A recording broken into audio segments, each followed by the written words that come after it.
नमस्कार,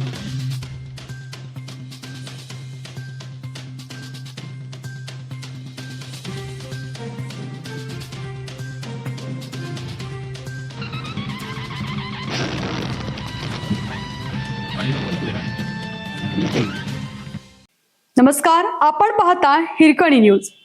हिरकणी न्यूज प्रत्येक क्षण ताज्या घडामोडी आणि महत्त्वाच्या प्रत्येक बातमीसाठी नेहमी तत्पर. अधिकारी फुटला, मोहीमच थांबवली. वडगाव धायरीतील 9 आरएमसी प्लांटवर होणार होती कारवाई.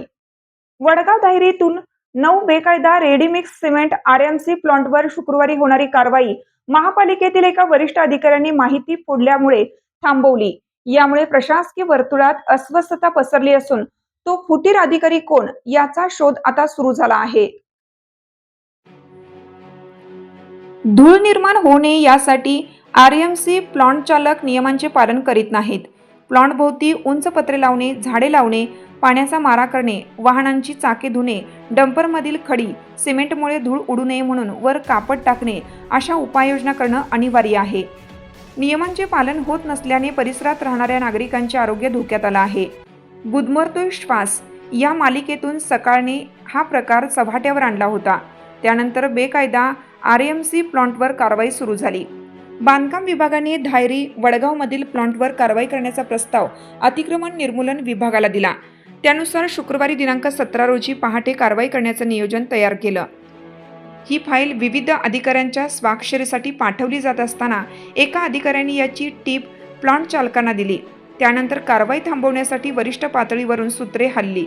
अवघ्या काही मिनिटात अतिक्रमण निर्मूलन विभागाला कारवाई करू नका असा आदेश देण्यात आला. त्यामुळे फुटीर अधिकारी कोण याचा शोध सुरू झाला आहे. बेकायदा आरएमसी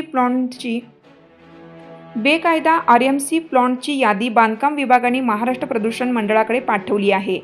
त्यावर कारवाई करण्यासाठी ठोस पाऊल उचलण्यावरून बांधकाम विभाग गोंधळात पडले आहे. त्यातच अतिक्रमण विभागाने आयुक्तांच्या आदेशानुसार लोहगावात कारवाई केल्यानंतर बांधकाम विभागाने वडगाव व धायरीतील प्लांटची यादी अतिक्रमण निर्मूलन विभागाकडे पाठवून कारवाई करण्यास सांगितलं होतं. वडगाव धायरीतील आरएमसी प्लांटवर कारवाईचे नियोजन सुरू असताना मला अचानक कारवाई करू नये असे आदेश आले. त्यामुळे कारवाई रद्द केली. आपल्या हिरकणी न्यूज चॅनलला लाईक करा, शेअर करा आणि सबस्क्राईब करायला विसरू नका आणि रहा अपडेट.